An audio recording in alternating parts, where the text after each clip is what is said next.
No começo eram as trevas, e então Bang. Nasceu um sistema que se expande infinitamente, feito de tempo, espaço e matéria. Agora vá mais longe do que jamais imaginou, além dos limites de nossa existência, em um lugar chamado o Universo. Ocultos nas sombras do sistema solar, há mundos tão ativos quimicamente e tão disformes que beiram o bizarro. O mais chocante foi ver como o sistema solar é diferente. São as luas que orbitam os planetas do sistema solar. Antes desconhecidas ou consideradas secundárias, agora estão na vanguarda da exploração astronômica. O que surpreende é que não se parecem com nossa Lua. Os chamados membros menores do sistema solar não são de interesse menor. Que surpresas nos aguardam nessas luas misteriosas?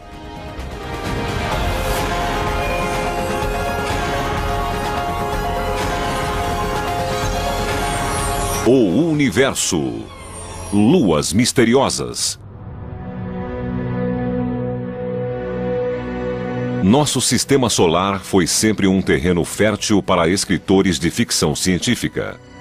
Mas, com os avanços exponenciais da tecnologia dos telescópios e contatos diretos feitos por sondas não tripuladas, foram abertas as portas para um novo balé de luas.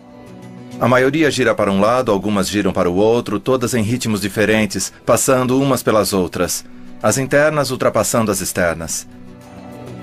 Durante quase meio século, acreditou-se que o sistema solar abrigava apenas 32 luas. Suas dimensões variavam da lua de Júpiter, Ganimedes, maior que o planeta Mercúrio, a pequenas luas em formato de asteroide, como as luas de Marte, Phobos e Deimos. Esse número explodiu. Somente em 2007, cientistas anunciaram a descoberta de 20 novas luas em Júpiter, uma em Saturno e 3 em Netuno. O que aconteceu foi que os telescópios astronômicos foram equipados com câmeras de CCD. São as câmeras digitais que quase todos têm hoje em dia. Para os astrônomos, é difícil precisar o número de luas no sistema solar. À medida que câmeras ficam mais sensíveis e telescópios mais potentes, novas luas são descobertas. As luas são classificadas de duas formas. Algumas, como a nossa Lua, descrevem órbitas quase circulares acima do equador do planeta e são chamadas de luas regulares. Embora nossa Lua tenha sido formada em um impacto, todas as outras luas regulares têm origem na aglutinação dos elementos que cercam o planeta pai, em um processo de acréscimo constante. Um exemplo clássico de luas regulares são as luas galileanas de Júpiter, Io, Europa, Ganimedes e Calisto. O material que formou Júpiter espalhou-se um pouco. Esse material acumulou-se nas luas. Luas que possuem órbitas alongadas, ligeiramente inclinadas em relação ao equador dos planetas, são chamadas de irregulares. A maioria delas se move em órbitas retrógradas, no sentido horário se o planeta girar no sentido anti-horário. Phoebe, a lua recém-descoberta de Saturno, é um exemplo perfeito. Ela começou sua vida celestial como um viajante independente, orbitando o Sol antes de ser capturada por Saturno. Seja regular ou irregular, a Lua deve estar ao alcance gravitacional do planeta pai. O limite dessas órbitas é conhecido como esfera de Hill. O fenômeno foi batizado em homenagem a George William Hill, astrônomo americano que viveu no século XIX. A esfera de Hill é uma região em torno do planeta que se move junto com ele, dentro da qual a gravidade do planeta supera a gravidade do Sol. As luas de Marte, Deimos e Phobos comportam-se de forma distinta dentro da esfera de Hill. Se o planeta gira mais rápido do que a Lua orbita, como no caso de Deimos, as forças entre os dois fazem a Lua se afastar. Phobos, por outro lado, gira mais rápido que Marte. Essas pequenas luas foram descobertas por Aspet Hall em 1877. Ele as batizou de Phobos, o deus grego do medo, e Deimos, o deus do terror. Tom Duxbury participou da missão que fotografou pela primeira vez as duas luas em formato de batata. Era tarde da noite, em um dia escuro e chuvoso, e quando virei a fotografia de lado, parecia uma caveira. Foi de arrepiar.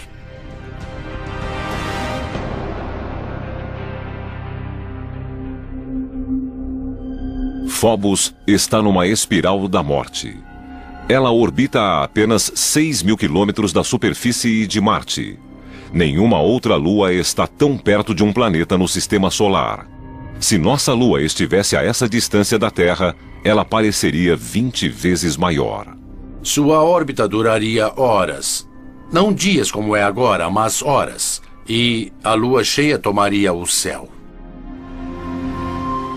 As marés subiriam e recuariam dezenas de metros. E, numa situação dessas, com certeza, a Lua acabaria se chocando contra a Terra. A aproximação de Phobos é causada por um processo conhecido como aceleração secular. Por girar mais rápido do que Marte, a Lua gera uma força de atração na superfície do planeta. Dessa forma, cada órbita deixa Phobos mais perto da superfície marciana. A luta entre Marte e Phobos lembra a dinâmica de uma bola amarrada a um poste. Imagine que a bola seja a Lua. O poste seria o planeta e a corda entre os dois seria a força gravitacional exercida pelo planeta. O que vemos é que a gravidade atrai a Lua de uma forma que aumenta sua velocidade. Ela vai cada vez mais rápido, se aproximando até bater no poste. É exatamente isso que acontece com Phobos. A velocidade da órbita de Phobos é maior que a da rotação de Marte. A interação gravitacional atrai Phobos cada vez mais, aumentando a velocidade de sua órbita. Em 50 milhões de anos, Phobos estará tão próxima que vai chocar-se contra o planeta e Marte deixará de ter essa lua.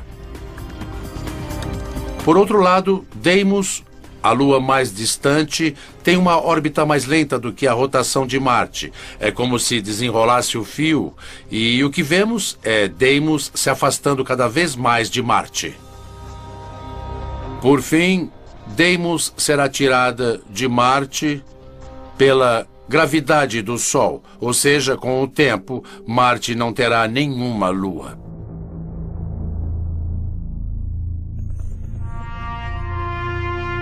Como supera a rotação de Marte, Phobos parece nascer no oeste e se pôr no leste. Em vez de o planeta girar rapidamente sob ela, como no caso de nossa Lua e da maioria das outras, e de nascer no leste e se pôr no oeste, ela é mais rápida do que a rotação do planeta. Por isso ela nasce no oeste, passa à frente e se põe no leste.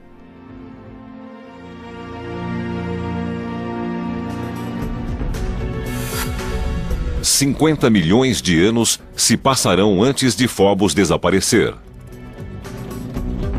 Até lá, ela poderá ser útil para uma eventual colonização de Marte.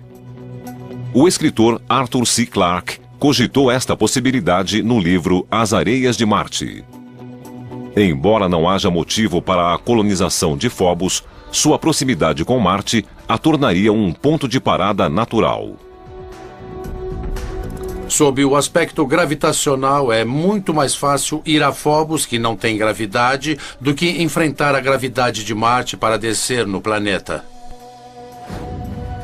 De Galileu a Stanley Kubrick, os planetas gigantes do sistema solar exterior incitam a imaginação com sua enormidade. Mas qualquer tipo de exploração seria suicídio. A enorme pressão da atmosfera de Júpiter torna impossível a sobrevivência. No entanto, as luas desses planetas oferecem uma plataforma mais promissora para a exploração e futura colonização. Essas prisioneiras da gravidade de Júpiter seriam mundos hostis ao desenvolvimento da vida orgânica? Ou poderiam fornecer um abrigo seguro para futuras gerações de exploradores planetários?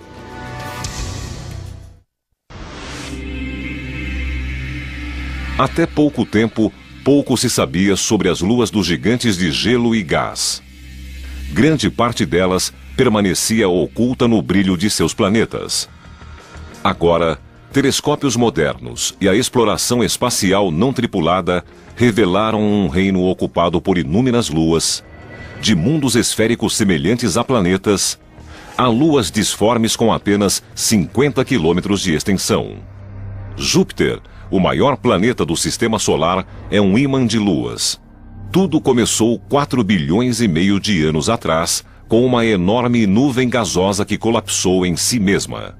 Esse processo, conhecido como acreção, deu origem ao Sistema Joviano. Quase todo o material aglomerou-se formando Júpiter, mas uma porcentagem mínima juntou-se em pequenos grupos dentro da órbita de Júpiter. Essas mini-acreções solidificaram-se e formaram as luas regulares de Júpiter: Io, Europa, Ganimedes e Calisto. À medida que Júpiter coalescia, sua enorme força gravitacional atraía pequenos resquícios do nascimento do Sistema Solar. Os planetas gigantes se formaram em um ambiente gasoso rico, em que havia muito material por todo o Sistema Solar que ainda podia ser capturado. O número de luas de Júpiter varia de 60 a 200 dependendo de quem as conta. O mais certo é que, se fosse possível ficar no limite da atmosfera gasosa de Júpiter, quem olhasse para o céu veria uma dança magnífica de objetos lunares. Seria muito bom poder ver as luas. De tempos em tempos, Io passaria. A cada 2 vezes que Io passasse, veríamos Europa, ao mesmo tempo. E a cada 4 passagens de Io, veríamos Ganimedes. Um membro deste elenco joviano é tão afetado pela massa de Júpiter que literalmente sofre implosões. Em fevereiro de 2007, a nave New Horizons, a caminho de Plutão, voltou suas câmeras para Io. Io tem o tamanho aproximado da Lua terrestre e orbita a 420 mil quilômetros da superfície de Júpiter. O que a diferencia das outras luas jovianas é seu vulcanismo espetacular. As câmeras registraram fotografias detalhadas de lava incandescente em toda a superfície de Io. Uma enorme nuvem de poeira com 300 quilômetros de espessura ergue-se sobre a superfície da Lua. Assim como todas as luas regulares de Júpiter, Io recebe o nome de uma amante do deus Júpiter, da mitologia romana. Ela foi descoberta por Galileu em 1610. A Lua foi fotografada pela primeira vez pela nave Pioneer em 1974 e pela Voyager em 1979. Sua atividade pulsante vem intrigando cientistas há décadas. A Io expele cerca de 1 tonelada de material por segundo, a cada segundo de cada dia. É uma máquina fenomenal. Eu gostaria de ir a Io, mesmo sendo perigosa, quente e sulfurosa. Io é pequena demais para ter mantido o núcleo derretido desde a formação. Algum processo misterioso deve ser o responsável pelo aquecimento. O interior de Io deve permanecer derretido, porque é pressionado demais quando orbita Júpiter. O processo é conhecido como aquecimento friccional. A força gravitacional de Júpiter causa atrito no núcleo de Io. Da mesma forma que um escultor molda um bloco de argila, Júpiter está incessantemente criando sua própria obra-prima. Se uma lua sofre o efeito do aquecimento friccional, ela se torna maleável. Ela pode ser esticada como argila e deformada pela gravidade do planeta pai. A superfície da Lua é fria. Ela se parte da mesma forma que a argila quando se puxa rapidamente. Mas o interior, que é quente, pode fluir, ser esticado e moldado pela gravidade do planeta pai. Luas regulares costumam ter órbitas circulares. Para produzir aquecimento friccional, uma lua deve possuir uma órbita mais alongada na qual a distância do planeta mude radicalmente durante uma única revolução. Essas órbitas excêntricas ocorrem somente quando são influenciadas pela gravidade de outra lua. Quando uma lua está numa órbita excêntrica não circular, ela se aproxima e se afasta de seu planeta pai. Assim, ela é achatada e puxada quando está mais próxima. Io está em ressonância orbital com outras duas luas, Europa e Ganimedes. Enquanto Júpiter e Io lutam para estabelecer uma relação sincrônica, Europa e Ganimedes puxam Io em direções opostas. Júpiter a puxa de volta e Io é esticada e comprimida no processo. O aquecimento friccional em Io, responsável por seus grandes vulcões, tem um efeito colateral. Ele cria o maior objeto visível estacionário no sistema solar. Uma enorme nuvem gasosa 500 vezes maior do que Júpiter. Em 1990, o professor Michael Mendilo e sua equipe da Universidade de Boston descobriram uma grande nuvem gasosa espalhando-se de um lado a outro de Júpiter. Eles foram os primeiros a fotografar a nébula por inteiro, descobrir suas origens e o mecanismo que a faz crescer. A Io é muito pequena e não possui atmosfera, mas seus vulcões estão continuamente expelindo um material que poderia ser uma atmosfera. Mas você poderia perguntar por que não tem uma enorme atmosfera se todos os vulcões estão ativos há eras. Bom, é porque o material escapa. O principal gás é o sódio. Embora represente apenas 5% dos materiais expelidos por Io, ele é facilmente detectável por telescópios na Terra. O sódio emite um brilho alaranjado. Na verdade, o sódio é comumente utilizado para iluminar as ruas de muitas cidades do mundo todo. As moléculas do sódio e de outros gases são projetados pela luz do Sol em elétrons no campo magnético de Júpiter. Elétrons e prótons são liberados por algumas dessas partículas e ionizam. Os íons, na forma de plasma, são carregados pela poderosa magnetosfera de Júpiter. A velocidade aumenta de forma dramática em função do campo magnético. É como dar uma volta em um carrossel cósmico. As linhas do campo magnético são os postes, e de tempos em tempos, o átomo de sódio é apanhado juntamente com o elétron. Agora eu estou no núcleo de plasma de Júpiter, com todos os outros íons e elétrons que foram capturados anteriormente. E então os íons e elétrons recombinam e o nêutron não é contido pelo campo magnético e acaba escapando numa velocidade muito maior. E ele é suficiente para escapar de Júpiter. E eles foram a maior nuvem de gás visível que está permanentemente no sistema solar. Se a nébula pudesse ser vista a olhos nus, teria o tamanho de 12 luas no céu. É tão grande que, para vê-la, Michael teve de criar um telescópio especial.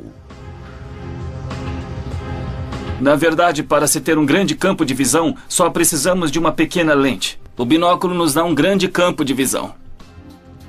Em 1991, o telescópio era considerado corriqueiro, mas sua câmera era altamente sofisticada e, na época, revolucionária. Era uma câmera digital. Quando se tira uma foto na forma de números, é possível fazer qualquer coisa com ela. Michael e sua equipe sabiam que havia sódio na nébula. O sódio também está presente na atmosfera terrestre.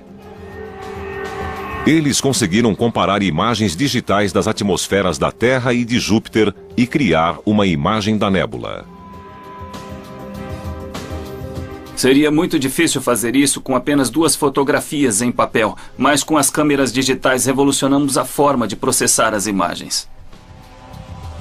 Io, sem dúvida, seria um destino de enorme interesse científico, mas seu ambiente hostil descarta essa possibilidade. Até mesmo o pouso de uma sonda não tripulada seria difícil em meio à superfície instável da Lua. Mas há outra Lua em torno de Júpiter que pode não somente permitir a exploração humana, mas, possivelmente, sustentar suas próprias formas de vida. Europa é um dos objetos mais fascinantes e enigmáticos do nosso sistema solar.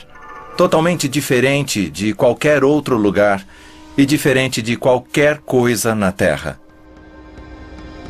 A superfície apresenta fissuras, possui terrenos modelados, terrenos caóticos e parece que tem icebergs em algumas áreas. Sabemos que Europa é uma lua extraterrestre, mas será que abrigaria formas de vida extraterrestres? O universo, luas misteriosas. Europa orbita a 640 mil quilômetros da superfície de Júpiter, cerca de o dobro da distância de Io. Assim como a prima, ela também é moldada por ondas gravitacionais. Júpiter tem a maior influência. Sua massa, como um amante persistente, puxa a Lua relutante em sua direção. Europa resiste com a própria gravidade, e eles formam uma espécie de simbiose, centenas de milhares de quilômetros acima do gigante gasoso. Mas não é apenas Júpiter que puxa a Europa. A pequena Io e a outra prima, Ganimedes, puxam a Europa de diferentes direções. É a mesma ressonância orbital que exerce um efeito dramático em Io. No entanto, os resultados são bem diferentes em Europa. Sua superfície é fria, 320 graus Celsius negativos em alguns lugares. Mas há um aquecimento. E o que existe na superfície de Europa também é o que a torna tão interessante: água. Essa água no estado líquido sobe de um oceano subterrâneo e espalha-se sobre a superfície da Lua, criando um pavimento semelhante aos dos rinques de gelo. O oceano de Europa é raso e fica apenas a 15 ou 20 quilômetros abaixo da superfície. A água foi o berço da vida na Terra. Poderia ocorrer o mesmo em Europa ou em outras luas? Oceanos congelados em satélites talvez sejam os habitats mais comuns do universo. Terra é relativamente rara, mas satélites congelados são abundantes. Em fevereiro de 2007, a nave New Horizons, a caminho de Plutão, conseguiu passar perto de Europa e enviar imagens impressionantes. Enormes padrões geológicos, que foram chamados de círculos ingleses, podem ser vistos quando o Sol está nascendo ou se pondo atrás de Europa.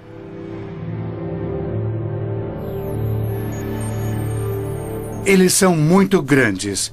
Se você tentasse atravessar um desses círculos, desceria até um local algumas dezenas de metros abaixo do nível onde começou e subiria novamente. A semelhança dos círculos ingleses de Europa com os encontrados aqui na Terra termina quando levamos em conta as dimensões. Cada um deles tem de 3 a 5 mil quilômetros de diâmetro. Eles são rasos demais e muito uniformes para serem crateras criadas por impactos. Asteroides e cometas possuem diferentes tamanhos e formatos. Os círculos de Europa são geologicamente muito semelhantes.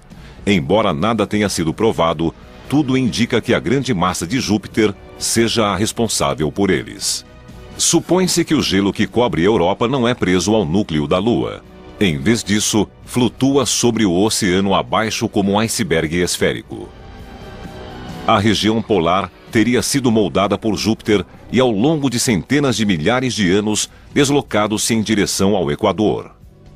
Isso formaria uma série de pequenas depressões circulares a partir da região polar em direção ao Equador.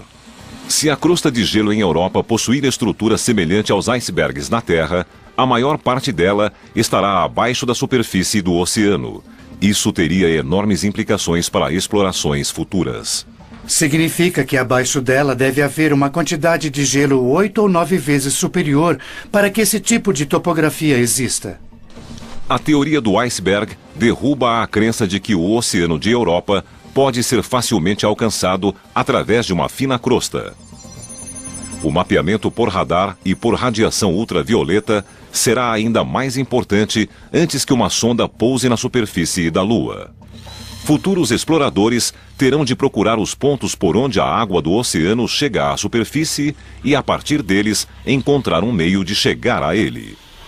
Os mesmos exploradores talvez decidam montar uma base de operações em Ganimedes, a maior lua de Júpiter. Assim como Phobos serviria como ponto de parada na exploração de Marte, Ganimedes teria a mesma função no sistema joviano. A Lua é maior que o planeta Mercúrio, e sua gravidade, entre todas as luas de Júpiter, é a mais próxima da gravidade terrestre. Embora esteja em ressonância orbital com Io e Europa, está longe o bastante de Júpiter para ser menos afetada pelas forças de atração do gigante gasoso.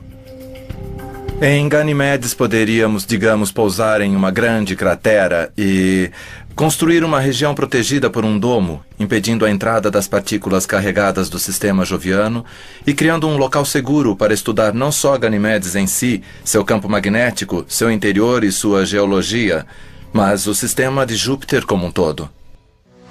Ganimedes é a única lua no sistema solar com o próprio campo magnético.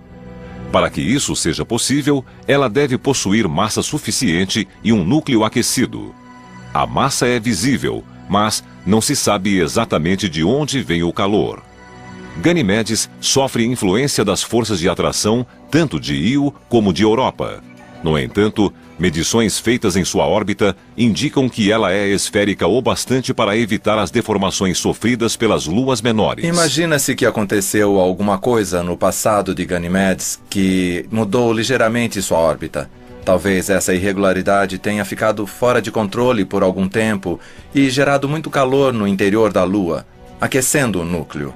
Na verdade, não sabemos. A única certeza que temos é que a passagem da nave New Horizons pelo sistema joviano nos deu uma boa ideia das maravilhas que poderemos encontrar nas luas de Júpiter.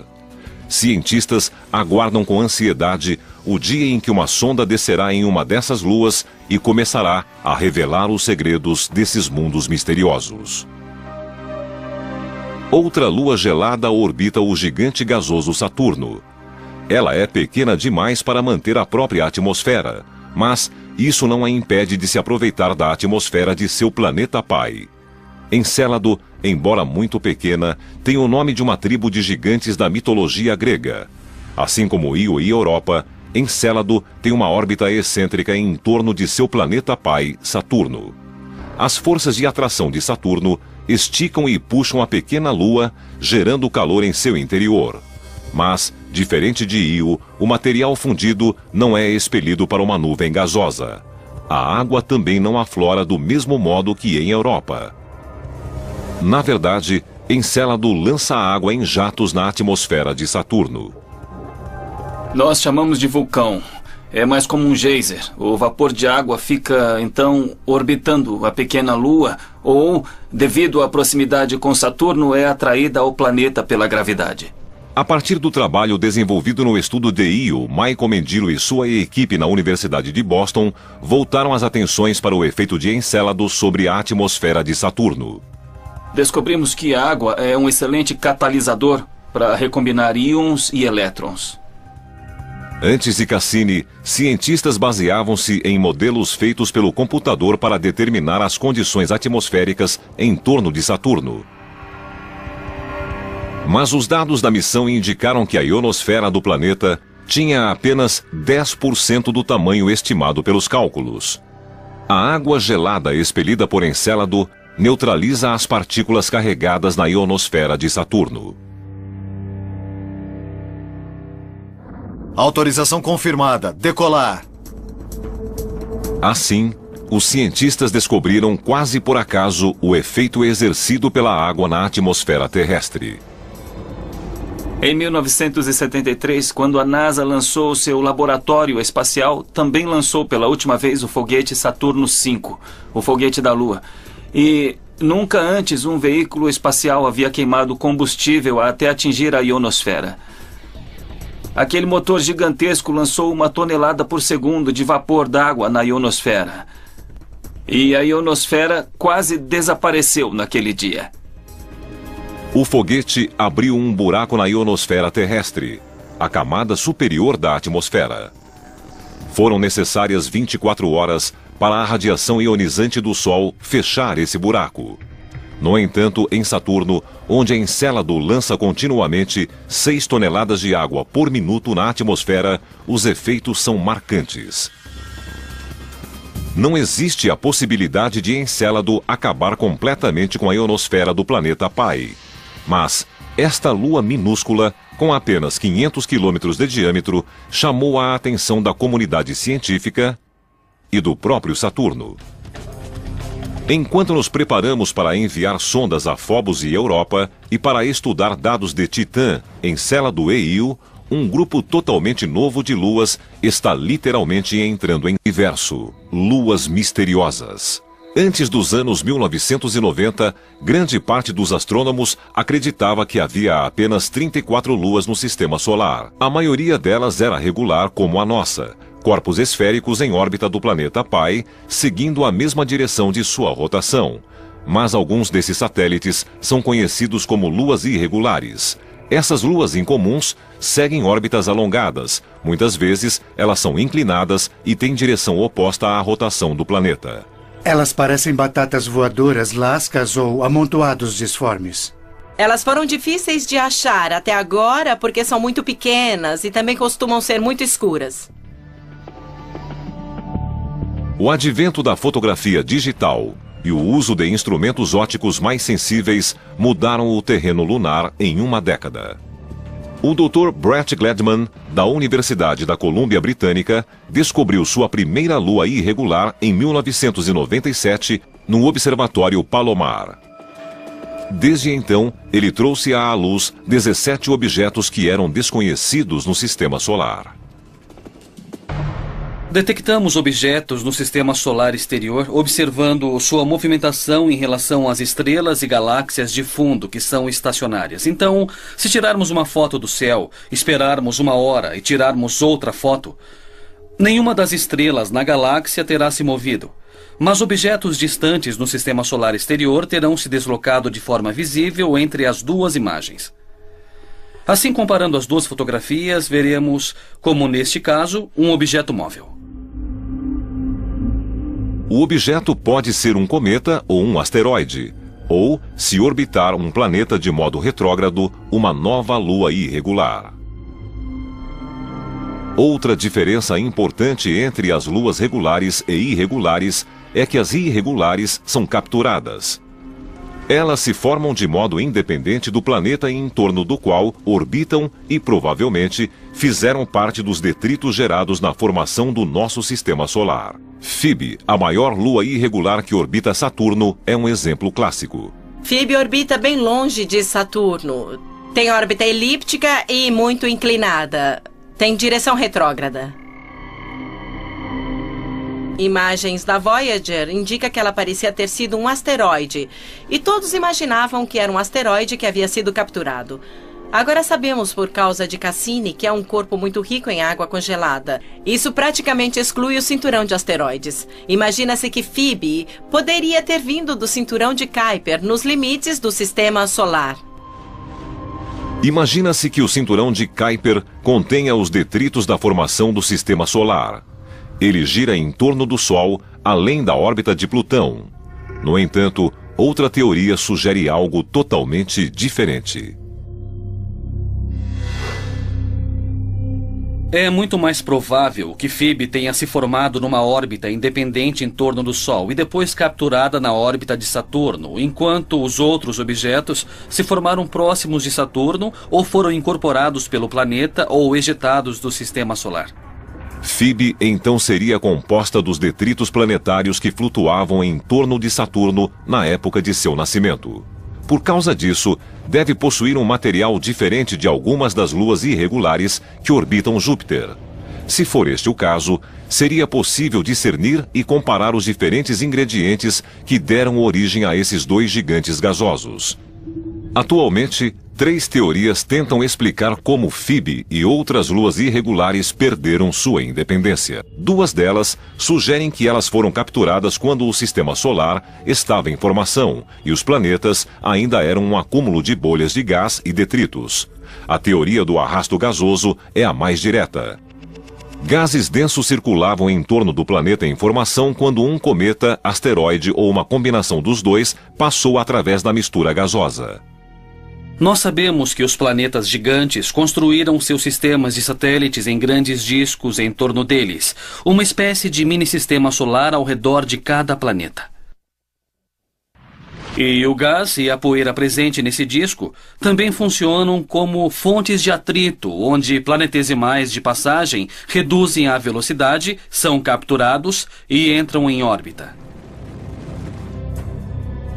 A segunda teoria é uma variação da primeira e, por vezes, é chamada de teoria da atração.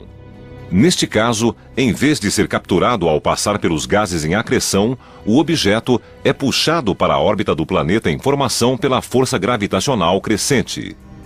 As 2 teorias de captura funcionam bem nos casos de Júpiter e de Saturno, porque a quantidade de matéria durante sua formação era grande o bastante para reduzir a velocidade dos objetos passantes.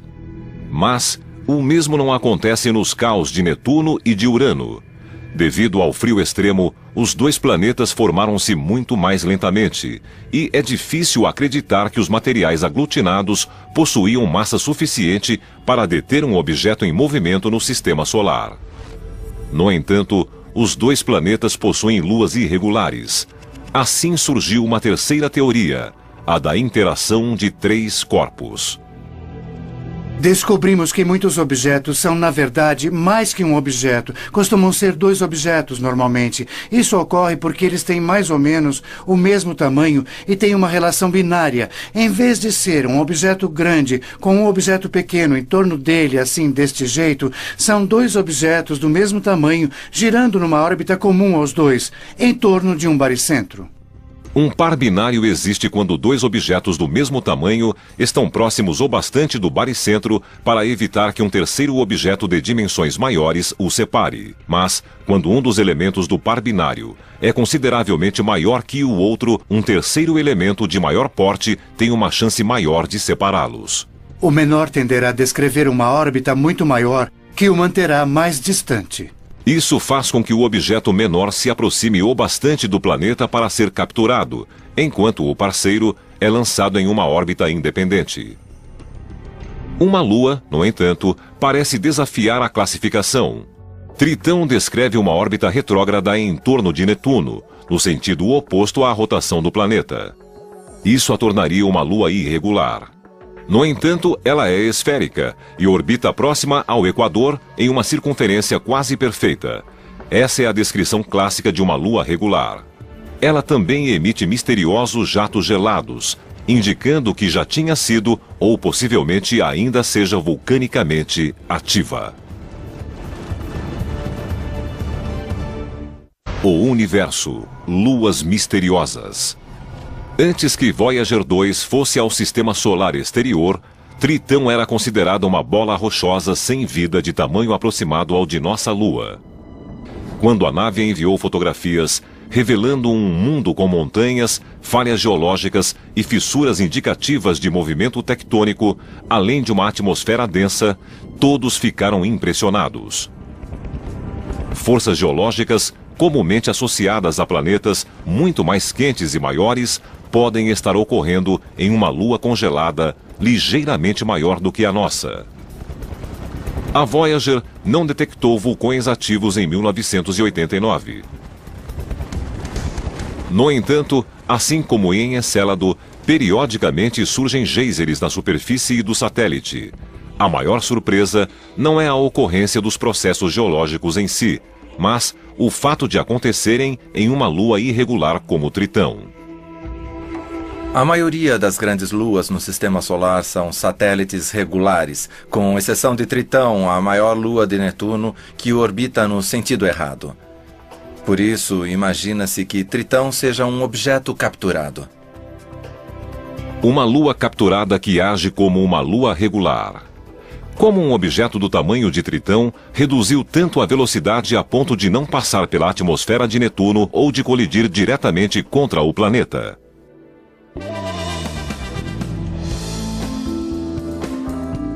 Não existe aposta garantida, mas algumas teorias têm melhores chances. Assim como jogadores na roleta, Tritão e Netuno fizeram as apostas e contaram com a sorte. Façam suas apostas e boa sorte. Na roleta, há várias formas de apostar. A probabilidade de ganhar é diferente em cada uma delas, e como em qualquer jogo de azar, quanto menor a probabilidade, maior o prêmio. Tritão pode ter sido capturada por Netuno de 3 formas diferentes.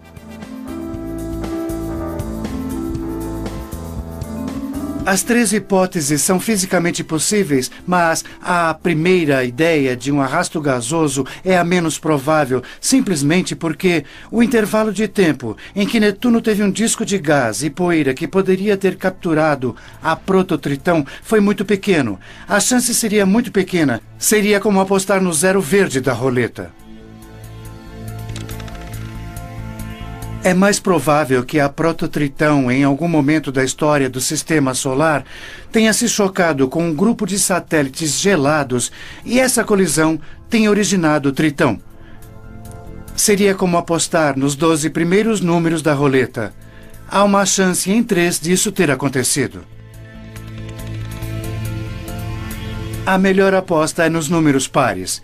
Nesse caso, haveria uma chance em 2 de as coisas acontecerem, e a melhor aposta atualmente é a hipótese da captura binária, porque sabemos que havia provavelmente milhares de objetos no cinturão de Kuiper que teriam o tamanho certo ligados a um objeto ainda maior, e Netuno poderia ter capturado um deles.